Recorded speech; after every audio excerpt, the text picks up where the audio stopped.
Bendigo y alabo el nombre de Dios, como siempre digo, por esta oportunidad que el Señor me concede en su gracia de traer su santa palabra a sus hijos para la edificación de los que hemos abrazado la fe del cristianismo.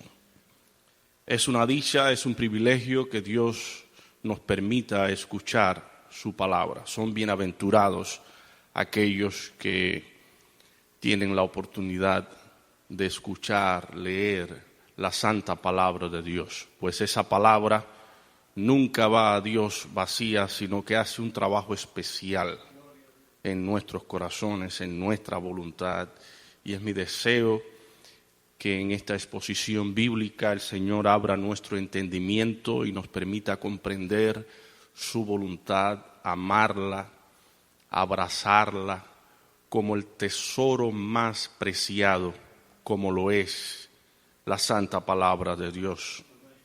En estos días el Señor me habló a través de una escritura y quisiera tomarla como base de nuestra meditación y reflexión.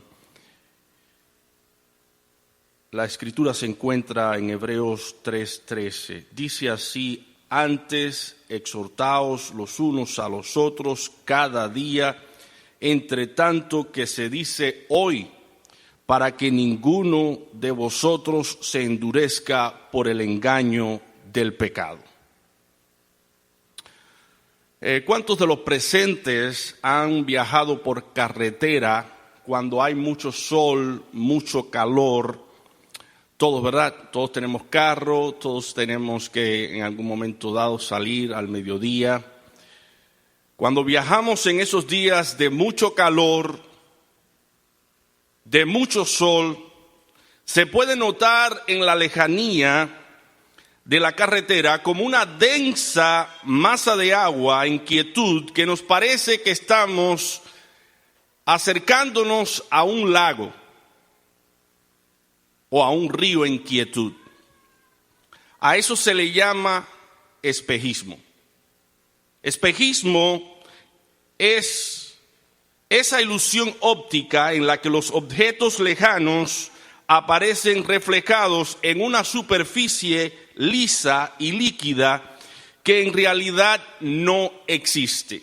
Y hermanos, si hay alguna figura con la que nosotros podamos comparar el pecado, es esa, porque el pecado presupone ser lo que no es. El pecado presupone ser lo que no es. El pecado es engañoso, porque ilusiona la mente del individuo que lo acaricia, lo abriga en su corazón y le hace ver cosas que no son en la realidad, en la práctica. El pecado es descrito así de esta manera: el pecado es como una especie de sábana pecaminosa, acolchonada, que arrulla y arropa las fibras de nuestro corazón. Todos nacemos, hermanos, con esa naturaleza de pecado en que justificamos el pecado con mucha facilidad, porque el pecado nos cautiva, nos encanta, le encanta a este cuerpo mortal. Por eso decía Pablo: miserable hombre de mí, ¿quién me librará de este cuerpo de muerte? Porque este cuerpo terrenal, animal, ama y disfruta el pecado. De modo que con facilidad nosotros podemos disfrazar el pecado, podemos disimular el pecado. Entonces, cuando nosotros hacemos eso nos lleva a distorsionar la verdad de Dios.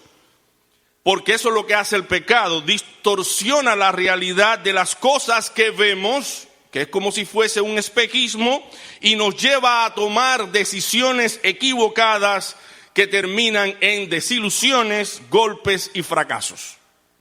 Eso es lo que hace el pecado. Por eso he querido encabezar este sermón bajo el título El engaño del pecado. La escritura principal que hemos tomado como base de nuestra meditación nos precisa, nos urge a exhortarnos los unos a los otros todos los días, cada día, mientras se dice hoy, para que no se endurezca nuestro corazón, para que no se endurezca nuestro corazón por el engaño del pecado, porque el pecado es engañoso. Por eso el propósito de este sermón consiste en impartir un conocimiento claro de cuán pecaminoso, sutil y engañoso es el pecado y cuánta necesidad tenemos tú y yo de estar asidos de Cristo para ser librados del dominio, del gobierno del pecado. Como decía Pablo en 2 de Corintios 2:11, para que Satanás no gane ventaja alguna sobre nosotros, pues no ignoramos sus maquinaciones.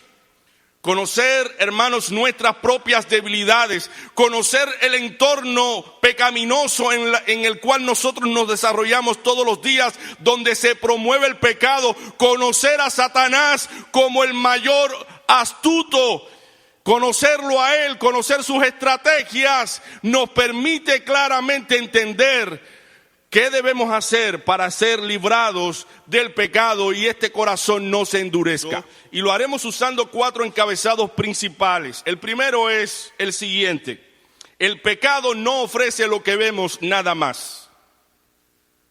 El pecado no ofrece lo que vemos nada más. Hay algo más. En segundo lugar, el pecado acaba con los sentimientos genuinos del corazón. En tercer lugar, el pecado destruye el cuerpo y el alma. Y en cuarto lugar, el pecado nos aleja completamente de Dios. Pasemos a nuestro primer encabezado. El pecado no ofrece lo que vemos nada más. El filósofo y poeta Homero pinta en su obra de la Odisea a las sirenas como hermosas mujeres con cola de pez en lugar de piernas, que hechizaban a todos los hombres que pasaban por el mar y los destruía de pasiones. Las sirenas emitían un sonido agradable al oído para atraer a los hombres, y Ulises, el personaje principal de esta obra mitológica, quería escuchar el sonido de las sirenas al pasar por la región sin ser destruido. Y ordena a sus hombres que se tapen sus oídos con cera y lo amarren al mástil de su barco para ver y escuchar el sonido de las sirenas sin quedar atrapado por su embrujo. Homero relata que Ulises disfrutó el canto de las sirenas y pudo sobrevivir a sus compañeros, quienes fueron llenos de pasión y destruidos, arrastrados por sus pasiones. Si también hay un relato que describe la trampa del pecado, es esta. Porque Satanás nos hace entender o nos hace ver que nosotros podemos coquetear con el pecado como Ulises, sin que nos pase nada. Y nos amarramos a argumentos y artimañas y ardides de Satanás, que Satanás pone en nuestra mente pensando que nada malo va a pasarnos. El sonido de la sirena para Ulises era sumamente agradable, pero era una trampa. Estaba para cautivar y destruir a los hombres. Aunque este relato mitológico le da a Ulises la victoria sobre las sirenas, nosotros sabemos que en la práctica es totalmente distinto cuando estamos tratando con el pecado. El hombre no puede jugar con el pecado sin ser engañado, seducido y hacer lo que el pecado le pide. El pecado no razona, el pecado pide. Es una trampa de Satanás el hacernos pensar que nada malo ha de sucedernos, hermanos. Me gusta lo que el sabio Salomón advierte en su libro al respecto. En Proverbios 6, del 20 en adelante: guarda, hijo mío, el mandamiento de tu padre y no dejes la enseñanza de tu madre. Átalos siempre en tu corazón, enlázalos a tu cuello. Te guiarán cuando andes, cuando duermas te guardarán. Hablarán contigo cuando despiertes, porque el mandamiento es lámpara y la enseñanza es luz y camino de la vida las reprensiones que te instruyen, para que te guarden de la mala mujer, de la blandura de la lengua de la mujer extraña. No codicies su hermosura en tu corazón, ni ella te prenda en sus ojos, porque a causa de la mujer ramera el hombre es reducido a un bocado de pan, y la mujer caza la preciosa alma del varón. ¿Tomará el hombre fuego en sus manos o en su seno sin que sus vestidos ardan? ¿Andará el hombre sobre sus brasas sin que sus pies se quemen? Así es el que se allega a la mujer de su prójimo, no quedará impune ninguno que la tocare. Lo primero que hace Salomón es exhortarnos a cuidar nuestros ojos. ¿Dónde están nuestros ojos? No codicies su hermosura en tu corazón, ni ella te prenda en sus ojos. Las trampas siempre vienen a través de lo que vemos, porque lo que vemos es interesante, es cautivante a nuestros ojos, es hermoso a nuestros ojos, y empezamos a codiciar eso que vemos en nuestro corazón. Todo comienza con la vista. Todo comienza con la vista. En el caso de nosotros los hombres, las cosas mucho más comienzan por la vista. En el caso de las mujeres, por las cosas que ellas escuchan. Para cautivar las aves, por ejemplo, todo cazador construye lazos con aquellos alimentos que le gustan a las aves. De igual forma, Satanás construye lazos y trampas con aquellas cosas que él sabe que nos gustan. Él no tiene la habilidad de entrar en nuestra mente y saber lo que estamos pensando, pero sí él puede ver lo que nosotros hacemos todos los días y deducir si nosotros tenemos intenciones pecaminosas o no. Él pone trampas acorde a lo que ve en nosotros, cómo nos ve. Cuando nos ve orar, huye. Cuando nos ve buscar a Dios, Él no soporta eso. Él no está por nuestro alrededor. Pero cuando nos ve poniendo nuestros ojos en su campo, en su reino, enseguida Él viene a tentarnos. Porque Él sabe que nos gusta lo que estamos viendo o lo que estamos escuchando. Él nos esconde, hermanos, las consecuencias de las trampas. Las trampas tienen sus consecuencias. No es solamente lo que nosotros estamos viendo.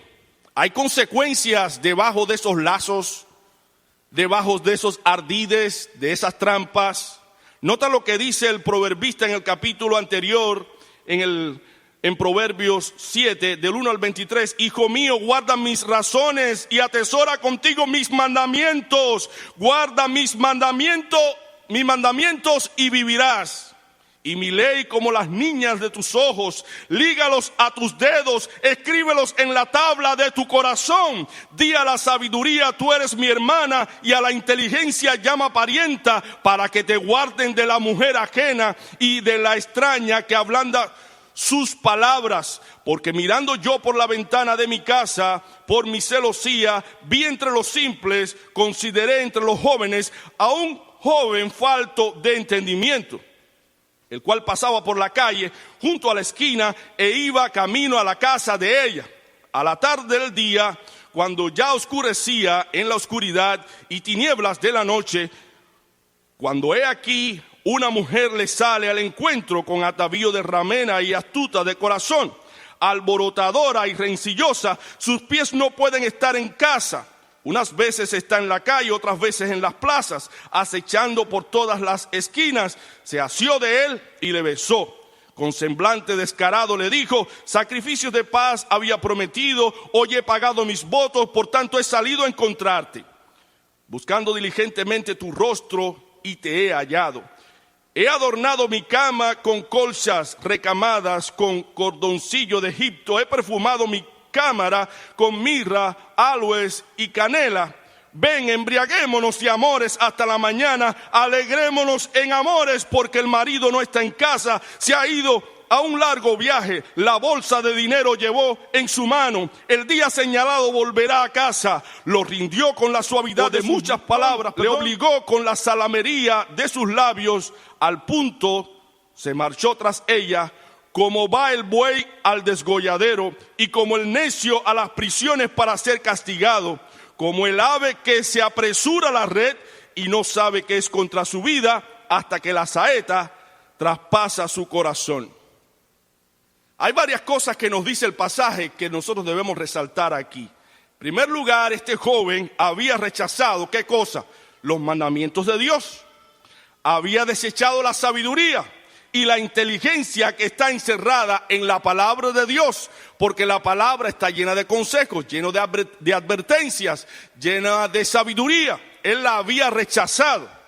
Este joven, en segundo lugar, tenía sus afectos puestos en el mundo, porque dice la Escritura que él iba rumbo a la casa de ella, rumbo a esa mujer, que él en su imaginación ya él había visto. El joven aceptó la oferta del pecado porque su corazón ya estaba seducido por su propia concupiscencia. La oferta que se le hace al joven era temporal, solo para un tiempo de placer, mientras el marido estuviese fuera de casa. La oferta implicaba que el joven tendría que gastar su propio dinero porque el marido de la mujer se había llevado la bolsa de dinero. Se nos dice que la mujer rindió al joven con la suavidad de sus muchas palabras que tenía esa mujer en sus labios, y lo obligó con la salamería de sus labios. Se nos describe también a este joven como el buey que va al desgolladero y como el necio a las prisiones para ser castigado, como el ave que se apresura a la red y no sabe que es en contra de su vida hasta que la saeta traspasa su corazón. El proverbista da por sentado que el joven no está viendo las consecuencias, solamente está viendo por arribita la elegancia y la hermosura de esa mujer. Él no está viendo el otro lado de la cerca. Él no está viendo la otra cara de la moneda. Él no está viendo las enfermedades venéreas. Él no está viendo la muerte en manos del marido de la mujer cuando el marido se enterara. Él no está viendo el engaño y la traición de la mujer robándole todo su dinero en una noche. Él no está viendo la inconsecuencia o la embriaguez durante toda la noche que lo pone a merced de los enemigos de una noche. Él no está viendo la vergüenza de tener que partir de ahí despreciado, botado por esa mujer, porque esa mujer solamente quiere una noche de placer, nada más. Y él no está mirando la deshonra y la perdición eterna de su alma. Él no está viendo esas consecuencias. Cierto apologista y predicador cristiano se dirige a su congregación mientras predicaba y le decía: me temo que no comprendemos la extrema sutilidad de la enfermedad de nuestra alma. Somos demasiado prontos para olvidar que la tentación de pecar raramente se nos presenta en su verdadera realidad, diciendo: soy tu enemigo mortal y quiero arruinarte eternamente en el infierno. Oh no, el pecado nos llega como Judas con un beso y como Jaab con una mano extendida y palabras halagadoras. El fruto prohibido le parecía bueno y deseable a Eva. No obstante, el hecho de que ella comiera de la fruta fue la que la echó fuera del Edén. Caminar tranquilamente en la azotea de su palacio le pareció inofensivo a David, pero terminó en adulterio y homicidio. El pecado raramente parece pecado al principio. Estemos a guardia y oremos, no sea que caigamos en la tentación. Podemos darle a la impiedad nombres bonitos, pero no podemos alterar su naturaleza y carácter a los ojos de Dios. Recordemos las palabras de San Pablo: exhortaos unos a otros cada día para que ninguno de vosotros se endurezca por el engaño del pecado. En Hebreos 3:13. El pecado, hermanos, es engañoso. Lo que vemos dista mucho de la realidad. El pecado esconde las consecuencias. Si el pecado no se toma a raya o no se le pone un paro, el pecado terminará engañándonos, engañando el corazón y burlándose de nosotros. Porque el pecado no es lo que nosotros vemos nada más. El pecado es engañoso porque detrás hay sufrimiento, hay dolor, hay tristeza, hay pesar, hay destrucción y toda clase de mal. En segundo lugar, el pecado acaba con los sentimientos genuinos. Los sentimientos genuinos del corazón. Acaba con el amor, el pecado. Acaba con la confianza, aniquila la paz, pulveriza los sentimientos puros y destruye el verdadero amor. Todo se vuelve rígido cuando el pecado está en control. Todo se vuelve metálico cuando el pecado está en nosotros. Es calculador. Cuando el pecado ha tomado control, ha tomado todo su brillo, nos lleva totalmente a la perdición. Y yo estoy seguro que David amaba mucho a Dios y amaba también a sus hombres. Pero cuando el pecado hizo metástasis en su corazón, él fue capaz de matar al hombre que más fiel le era en el palacio. Al hombre que estuvo al lado de David, al hombre que más le honró, él fue capaz de matarlo porque el pecado acaba con los sentimientos genuinos del corazón. Y hermano, cuando el pecado llega al hogar tuyo y mío, empiezan a existir problemas y situaciones. ¿Por qué? Porque el pecado endurece los sentimientos. Enseguida empezamos a decir, ella dice esto porque está pensando esto otro. O decimos, él hizo esto o aquello porque anda tramando algo. Yo creo que él o ella anda en algo malo. Todo se ve, hermanos, con los ojos de malicia cuando el pecado está en el corazón. Por eso Cristo dice en Mateo 6 del 22 en adelante, la lámpara del cuerpo es el ojo. Así que si tu ojo es bueno, todo tu cuerpo estará lleno de luz. Pero si tu ojo es maligno, todo tu cuerpo estará en tinieblas. Así que si la luz que en ti hay es tinieblas, ¿cuánto no serán las mismas tinieblas? Dice un adagio que la vida es del color del cristal con que miramos y los lentes son cambiados en la medida del estado del corazón. ¿Cómo está nuestro corazón? En la presencia de Dios, ¿cómo está nuestro corazón? Debe ser la pregunta de cada siervo de Dios, de cada creyente. ¿Cómo está mi corazón? Si tenemos un corazón contaminado por el pecado, veremos todo negro, todo en tinieblas, todo con doble sentido, todo con una mala intención. Juzgaremos a los demás conforme a la intención y a la negrura de nuestro corazón. A través de esos lentes de pecado, veremos a los demás como una réplica de nuestra propia maldad. Y entonces empezaremos a luchar contra esa persona porque estamos viendo nuestra propia maldad. No estamos viendo la maldad de esa persona, sino nuestra propia maldad como un reflejo o como una imagen para atacar a esa otra persona. Y eso es lo que le pasa al pecador. El pecador siempre está temiendo porque le van a hacer daño, porque es malicioso, lleva mucha maldad consigo. Y cuando él se registra y dice, óyeme, si todo lo que yo siento y todo lo que yo soy es la otra persona, me tengo que cuidar de la otra persona. Eso es lo que hace el pecado. Hermanos, una mala relación con Dios repercute en nuestras relaciones interpersonales. Si tenemos una mala relación con Dios, nos llevaremos mal con todo el mundo. Tendremos problemas en todos los círculos sociales. No hay matrimonio exitoso y próspero cuando el pecado gobierna el corazón. No podemos ser humildes y mansos de corazón. No podremos humillar nuestro orgullo y obedecer la palabra de Dios. No podremos sentir compasión de los demás. No podremos controlar el deseo de hablar en contra de los demás porque tenemos un corazón sucio, contaminado por el pecado. El pecado, hermano, acaba con los sentimientos genuinos y puros. Todos estos problemas mencionados tienen que ver con un corazón contaminado por el pecado. Y lo dice Cristo en Mateo 15, del 17 en adelante. ¿No entendéis que todo lo que entra en la boca va al vientre y es echado en la letrina? Pero lo que sale de la boca del corazón sale y esto contamina al hombre. Porque del corazón salen los malos pensamientos, los homicidios, los adulterios, las fornicaciones, los hurtos, los falsos testimonios, las blasfemias. Estas cosas son las que contaminan al hombre. Si tenemos un corazón contaminado, ¿qué debemos hacer? Limpiar ese corazón. Porque si limpiamos, nos ocupamos de limpiar el corazón, todas nuestras actitudes externas serán puras, serán limpias, para la gloria y la honra de Dios.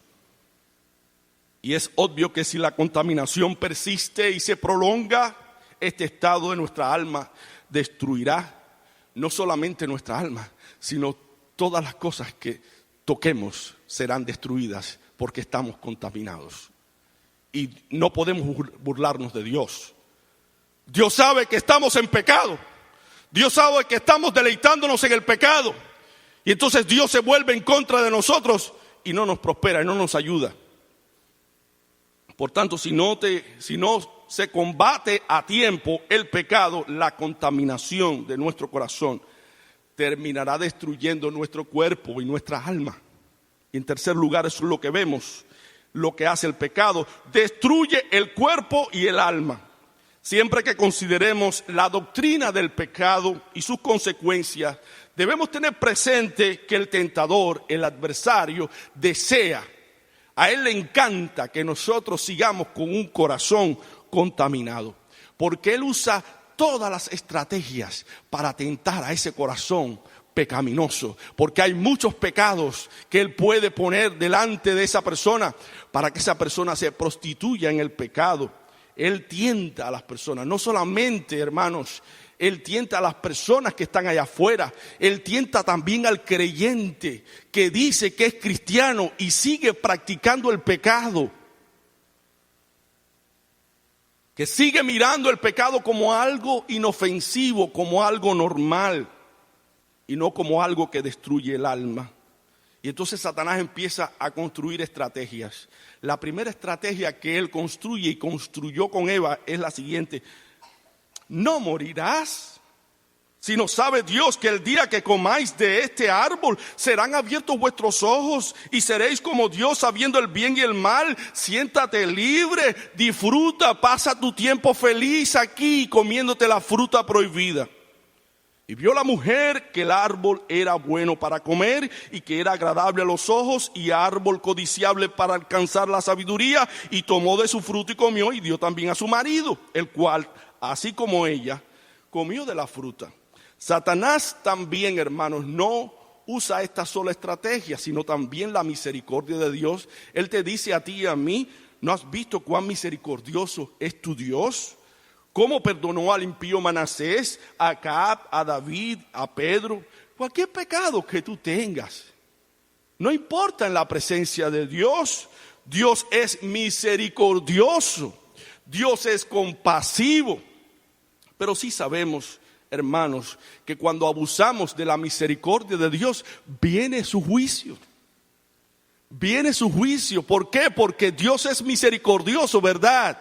Pero Dios es justo. Porque Dios es justo, Él nos castiga también.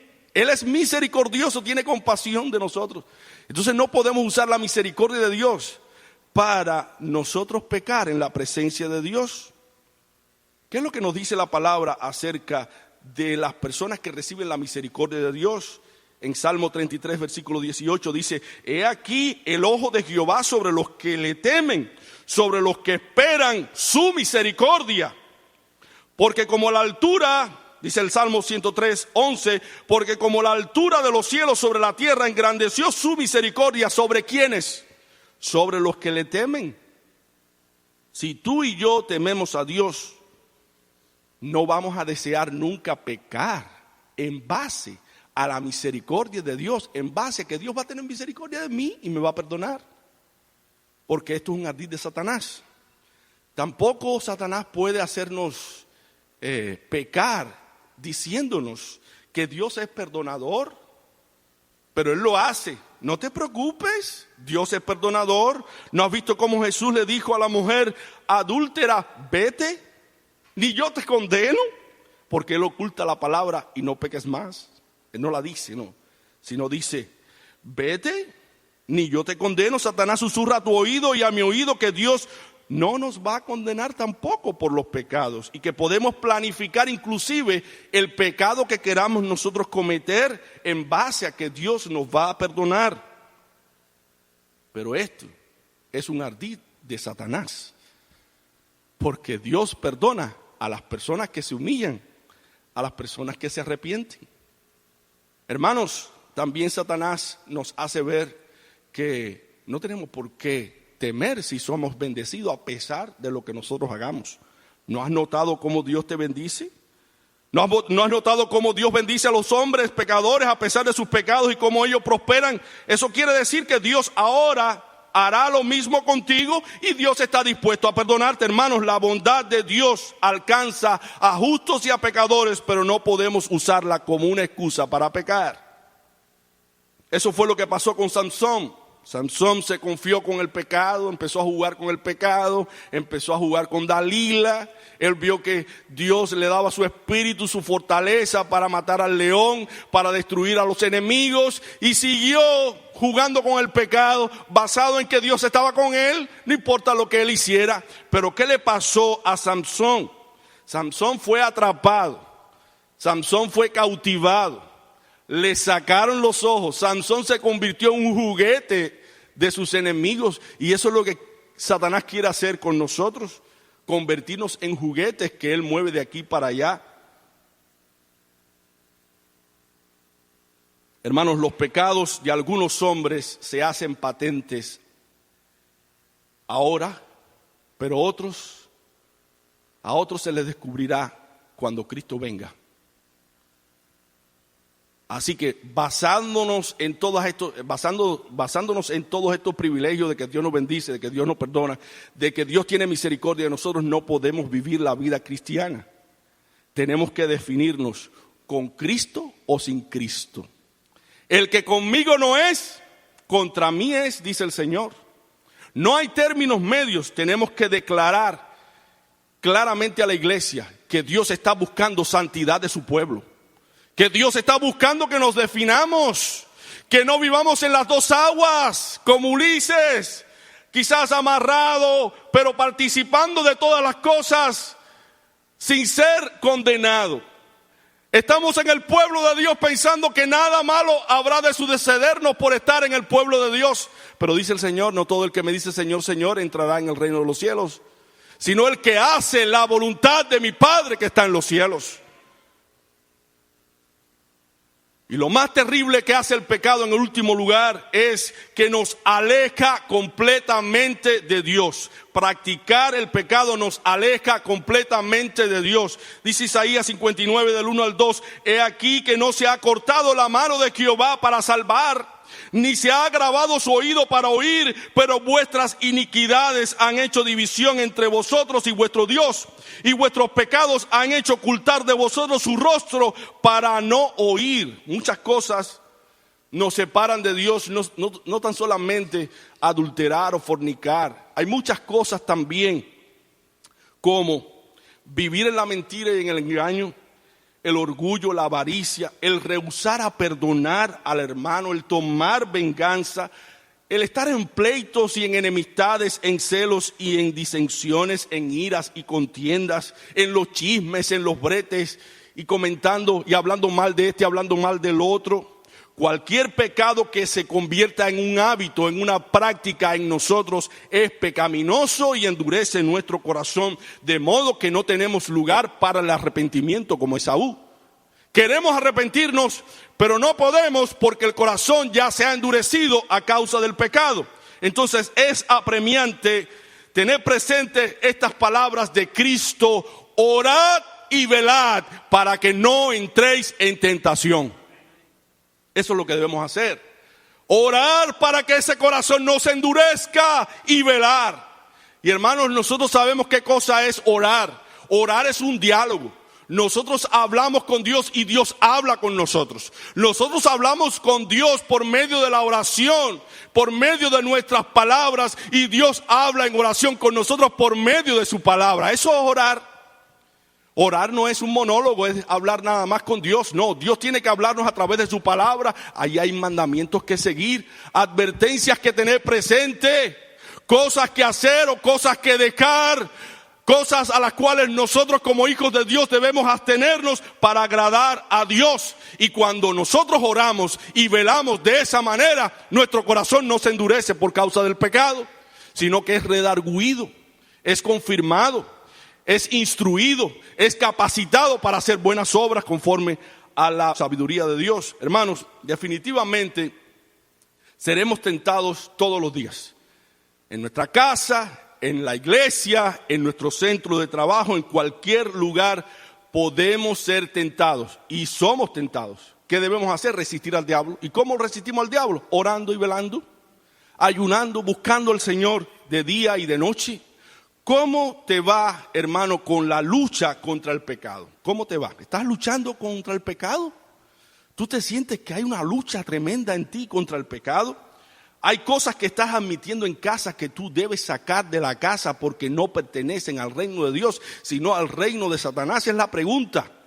¿Qué cosa yo tengo en mi casa que se ha convertido en un ídolo que me lleva al pecado, a practicar habitualmente el pecado? Yo debo sacar de la casa por amor de mi alma. ¿Cómo está tu vida devocional personal? ¿Cómo estás en el verdadero ayuno? El verdadero ayuno no es nada más ungirse, sino es apartarse de toda impiedad y de toda perversión y hacer obras de caridad, obras de justicia. Si has caído en este entretenimiento, en el pecado, ya es hora hoy de que tú digas: me arrepiento de todo corazón. Dejo el pecado por Cristo completamente.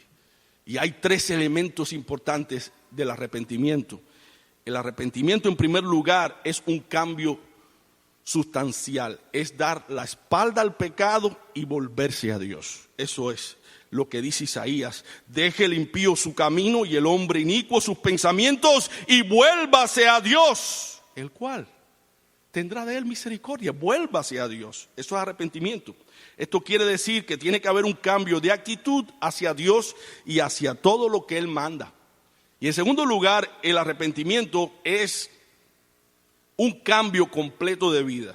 El arrepentimiento significa un cambio en la vida interior, en lo que uno piensa y en lo que uno desea. El arrepentimiento significa un cambio tan fuerte en la vida que otros pueden verlo y notarlo. Un cambio en la manera de vivir, en los hábitos y en las perspectivas que uno tiene de la vida. Como dice Isaías 1:16, lavaos y limpiaos, quitad la iniquidad de vuestras obras delante de mis ojos, dejad de hacer lo malo, aprended a hacer el bien como un hábito.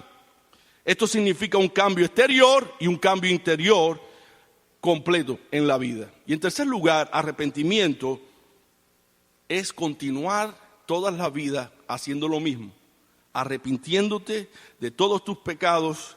Es esforzarte por cumplir la ley de Dios en forma más completa. Significa acercarse cada vez más a Dios. Aunque, hermanos, a veces sucede que el enemigo siembra malos pensamientos en nosotros para decir que Dios se ha apartado de nosotros porque hemos caído en ciertas situaciones en pecado. La Biblia dice claramente que el que practica como un hábito el pecado sí está fuera completamente de Dios. Pero si tú no practicas como un hábito el pecado, tú tienes la opción que te da Dios de venir a Él en arrepentimiento y fe. Y eso es lo que Dios quiere en este día especial, que tú vengas a Él porque tú eres su hijo. Él te ama, Él virtió su sangre por ti, Él derramó toda su vida, cumplió en santidad todos los requisitos de los mandamientos para hoy hacerte libre a través de su sangre y a través de la fe en Él. Entonces, apóyate en Él. Pero Él te va a decir lo mismo que dijo Pablo en Romanos 8:13. Porque si vivís conforme a la carne, si ustedes viven como una práctica, como un hábito para el pecado, moriréis. Mas si por el Espíritu hacéis morir las obras de la carne, viviréis. Constantemente tenemos que ir mortificando las obras de la carne. Tiene sentido, hermanos, no cambiar lo eterno por lo temporal, ¿verdad? ¿Por qué vamos a cambiar un placer momentáneo, que es momentáneo, el placer del pecado, por un placer que es eterno con Dios por toda la eternidad? ¿Cuál es la misión de Cristo al venir a la tierra? ¿Cuál es la misión? Salvarnos. ¿Pero de qué?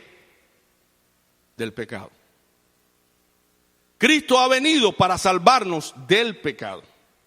Dice en Mateo 1:21, y dará a luz su hijo y llamará su nombre Jesús, porque él salvará a su pueblo de sus pecados. La evidencia que Cristo está en nosotros, en ti y en mí, es que nosotros andamos ahora libres y nos podemos mover de un lado para otro sin sentirnos cautivos por el pecado. Eso dice que Cristo me salvó del pecado. Pero si todavía yo estoy atado al pecado y practicando el pecado como un hábito, Cristo no ha llegado todavía allí. Porque mira lo que dice Juan 8:33. Así que si el Hijo os libertare, seréis verdaderamente libres. Eso es lo que dice la Biblia. Tú puedes caer en el pecado, pero el pecado ya en ti no reina. El pecado en ti no se ha convertido en un hábito, porque ahora quien manda en ti y en mí es Cristo Jesús, porque Cristo nos ha libertado del pecado. Y podemos decir, como el salmista, nuestra alma escapó cual ave del lazo de los cazadores, se rompió el lazo y escapamos nosotros. ¿Por qué? Porque Cristo llegó a nuestras vidas. Nosotros escapamos por Cristo. Ahora, ¿qué debemos hacer si todavía estamos atados a cierto pecado y ya ese pecado se ha convertido en un hábito para nosotros? ¿Qué debemos hacer? Venir a Cristo. Cristo es el gran libertador.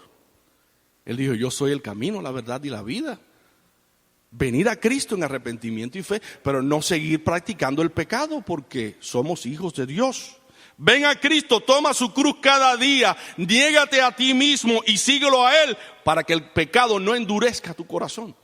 Acércate a Él, niégate a ti mismo, imítalo a Él.